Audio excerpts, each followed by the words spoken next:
કેમ છો બાળકો? મજામાં ને? હું અમીબેન આજે તમને ધોરણ 4ના આસપાસ પુસ્તકમાંથી પાઠ નંબર 18 ગામ ગામના પાણી એ વિશે તમને ભણાવીશ.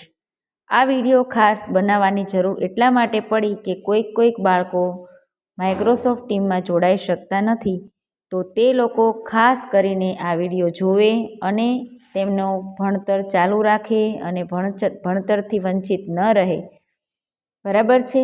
તો ચાલો આપણે અત્યારે શરૂ કરીએ પાઠ નંબર 18 ગામ ગામના પાણી. તો અહીંયા એક તમને ચિત્ર દેખાય છે, તેમાં એક બહેન કૂવેથી પાણી ભરવા જઈ રહ્યા છે એવું દેખાય છે. બાજુમાં એક ઝૂંપડી છે. નીચે હવે ચિત્ર દેખાય છે તે આપણે જોવાનું છે અને સાથે સાથે હું પાઠ વાંચું છું તે સાંભળો. ક્રિપલ પુસ્તક વાંચતી હતી ત્યારે તેણે દરવાજે અવાજ સાંભળ્યો. તેણે જોયું કે કોઈ મહેમાન આવ્યા છે. પપ્પાએ મહેમાનને આવકાર આપ્યો. તેણે રૂચનને તેમના માટે ઠંડુ પીણું લાવવા કહ્યું.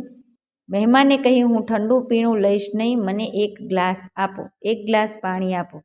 બરાબર? તો અહીંયાથી હું તમને એવો સવાલ પૂછું કે ક્રિપલ શું કરતી હતી? તો કે ક્રિપલ પુસ્તક વાંચતી હતી. તેણે દરવાજે શું સાંભળ્યું? તો કે તેણે દરવાજે અવાજ સાંભળ્યો. તેણે શું જોયું? તો તેણે જોયું કે કોઈ મહેમાન આવ્યા છે. પપ્પાએ તેમને શું કર્યું? તો કે પપ્પાએ તેમને આવકાર આપ્યો. અને પપ્પાએ કોને ઠંડુ પીણું લાવવાનું કહ્યું? તો કે રૂચનને. શું લાવવાનું કહ્યું? ઠંડુ પીણું લાવવાનું કહ્યું. તો મહેમાને શું જવાબ આપ્યો? કે હું ઠંડુ પીણું લઈશ નહીં, મને એક ગ્લાસ પાણી આપો. મહેમાને શું માંગ્યું? કે ભાઈ હું ઠંડુ પીણું નહીં લઉં, મને તમે પાણી આપો. ચાલો હવે આ બાજુનો ફકરો. પપ્પાએ કહ્યું, આજકાલ અમને પીવાલાયક પાણી મળતું નથી. તે ચોખ્ખું પણ દેખાતું નથી. સારું રહેશે જો તમે એ પાણી ન પીવો. અમારી પાસે તો છૂટકો નથી એટલે આવું પાણી પીવું પડે છે. એના પપ્પા શું કહે છે? કે ભાઈ અમારી પાસે સારું પાણી નથી એટલે જ અમે તમને ઠંડા પીણાનો આગ્રહ કરીએ છીએ.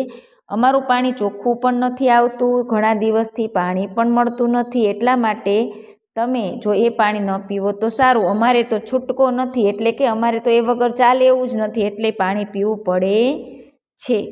ચાલો હવે આપણે પાના નંબર 139 ઉપર સૌથી ઉપરનો પેરેગ્રાફ જોઈએ છીએ.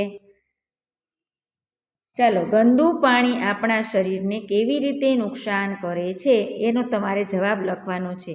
તો કે આપણને ખબર છે કે ગંદા પાણીથી ટાઇફોઇડ, ઝાડા, ઉલટી, મરડો વગેરે રોગો થાય છે. ખાસ કરીને ઝાડા, ઉલટી, મરડો આવા બધા રોગો, કોલેરા જેને કહેવાય, એ રોગો આપણને ગંદા પાણીથી થાય છે. આવો તમારે અહીંયા જવાબ લખવાનો છે. આવા પાણીથી કોઈ બીમાર થયું હોય તો તમે તેવા કોઈને જાણો છો, એટલે તમારે ઘરમાં પૂછવાનું કે ભાઈ ચાલો મમ્મી પપ્પાને પૂછવાનું કે આપણા ઘરમાં કોઈ પાણીના કારણે, ગંદા પાણીના કારણે બીમાર પડ્યું છે. તો તમારે લખવાનું છે કે હા, મારા ઘરમાં આ વ્યક્તિ બીમાર થયું હતું, એના નામ લખવાના છે.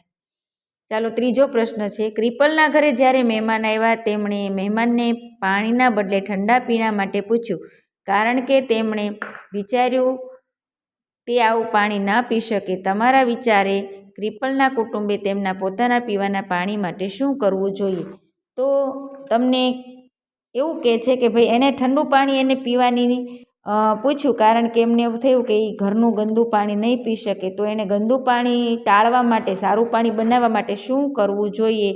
તો તમારે અહીંયા લખવાનું છે કે તેમણે સારું પાણી બનાવવા માટે એ પાણીને ઉકાળવું જોઈએ. મહેમાને ઠંડુ પીણું લેવાની ના પાડી, આવું કેમ બન્યું હશે વિચારો. તો મહેમાનને એ વાત સાચી છે કે ભાઈ ઠંડુ પીણું પીવાથી, બહારનું ઠંડુ પીણું પીવાથી ગળું પકડાઈ જાય અને ઠંડુ પીણું પીવાથી શરદી ઉધરસ પણ થાય, માટે એમણે ઠંડુ પીણું પીવાની ના પાડી હશે. બરાબર? ચાલો હવે આપણે અહીંયા જોઈએ છીએ પાણીની રમતો. તો ઉપરના સવાલોના તમારે તમારા ઘરના પ્રમાણે જવાબ લખવાના છે. હવે આપણે આવ્યા પાણીની રમતો. ઉત્તર ગુજરાતમાં મોટા વોટર પાર્ક છે. તો તમને એવું પરીક્ષામાં પૂછાય કે ભાઈ મોટા વોટર પાર્ક ક્યાં છે? તો તમારે શું કહેવાનું? ઉત્તર ગુજરાતમાં.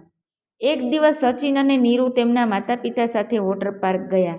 તો વોટર પાર્ક કોણ ગયું? તો તમારે કહેવાનું છે સચિન અને નીરુ.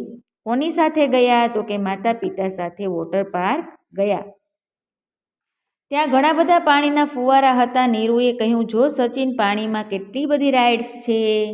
નીરુએ શું કીધું કે જો સચિન, પાણીમાં કેટલી બધી રાઇડ્સ છે, આવું નીરુએ કહ્યું.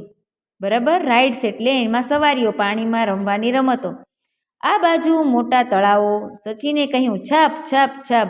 બંનેએ પાછળ જોયું. ઝૂમ ઝૂમ કરતો અવાજ આવ્યો અને પહોળી લપસણીમાં ઝડપથી લપસતા બાળકો પાણીમાં પડતા હતા. તેમણે જોયું કે શું? પાછળથી છપછપ અવાજ આવ્યો. ઝૂમ ઝૂમ કરતા પહોળી લપસણીમાં ધડામ દઈને જો અહીંયા બાળકો પાણીમાં પડ્યા એવું એમણે જોયું. સચિન લપસણીમાં ખૂબ જ ઊંચે ગયો. સચિન ક્યાં ગયો? લપસણી જે આવી હતી એમાં ખૂબ જ ઊંચેના ભાગમાં તે ગયો અને થોડી જ ક્ષણોમાં ધબાક કરતો પાણીમાં પડ્યો. જો આવું પાણી હોય એમાં એ ધબાક કરતો પડ્યો. નીરુએ આશ્ચર્યથી ચીસ પાડી. પછી તેમણે પાર્કની બહાર ખૂબ જ મોટો અવાજ સાંભળ્યો. ચલો, આ તો બધું બન્યું. મોટા પાર્કમાં મજા આવતી હતી, પણ અચાનક જ એમને પાર્કની બહાર કંઈક દેકારાનો અવાજ સંભળાયો. દરેક જણ ઝડપથી દરવાજા તરફ દોડ્યા. ક્યાં દોડ્યા દરેક જણ? ચાલો, તમને એવું પૂછે કે ભાઈ તેમણે પાર્કની બહાર શું સાંભળ્યું? તો કે ખૂબ જ મોટો અવાજ સાંભળ્યો. અને દરેક જણ ક્યાં જતા રહ્યા એ સાંભળીને? તો કે ઝડપથી દરવાજા પાસે દોડ્યા. ત્યાં શું હતું? તો કે ત્યાં લોકોનું ટોળું હતું. ખાલી ડોલ અને ઘડા લઈને ઊભું હતું. ત્યાં તેમણે જઈને શું જોયું? તો કે ત્યાં આગળ લોકોનું ટોળું ખાલી ડોલ અને ઘડા લઈને ઊભું હતું અને એક નાનું બાળક ખાલી બોટલ લઈને તેની માતાને વળગેલું હતું. ત્યાં જઈને શું જોયું? તો કે લોકોનું ટોળું ખાલી ડોલ અને ઘડા લઈને ઊભું હતું અને એક નાનું બાળક ખાલી બોટલ લઈને તેની માતાને વળગેલું હતું. આવું તેમણે ત્યાં જોયું. બરાબર. સચિનની માતા ટોળામાં એક મહિલા પાસે ગઈ. શું વાત છે? તેમણે પૂછ્યું. સચિનની માતાને એમ થયું કે ભાઈ આ બધો દેકારો શેનો છે, શેનો અવાજ છે, તો લાવ હું જઈને પૂછું. એટલે એણે એની માતાને ત્યાં જઈને એક મહિલાને પૂછ્યું. મહિલા એટલે એક બેનને પૂછ્યું. મહિલાએ ગુસ્સાથી જવાબ આપ્યો, તમે શું પૂછો છો? શું વાત છે? અમારા કૂવામાં પાણી નથી. અઠવાડિયામાં એક દિવસ પાણીનું ટેન્કર આવે ત્યારે જ અમને પાણી મળે છે. આજે તે નથી આવ્યું અને અહીં આટલું બધું પાણી તમારે રમવા માટે છે? એને શું થયું કે ભાઈ અમારે તો અહીંયા પાણી પીવા માટે પણ નથી અને આ લોકો અહીંયા રમવા માટે પાણી વાપરે છે. એટલે કે તમે અહીંયા વોટર પાર્કમાં એક તો આવ્યા છો ને તમે અમને આવું પૂછો છો કે શું છે? તમે શું પૂછો છો? અમારા કૂવામાં તો પાણી જ નથી ને અઠવાડિયામાં એક જ દિવસ પાણી આવે છે. ચાલો, ત્યાં કેટલા દિવસે પાણી આવે છે? તો કે અઠવાડિયામાં એક જ દિવસે ટેન્કર આવે છે અને આજે તો એ પણ નથી આવ્યું. આજે તો એ ટેન્કર પણ નથી આવ્યું અને તમારે તો રમવા માટે પાણી છે. આમ સાંભળી આવી વાત કરી અને પેલી મહિલા છે એ સચિનની મમ્મી ઉપર ગુસ્સે થઈ ગઈ. તો આટલો પાઠ આપણે અત્યારે ભણ્યા. હવે આગળ જે વાંચો અને લખો એમાં થોડાક પ્રશ્નો આપ્યા છે.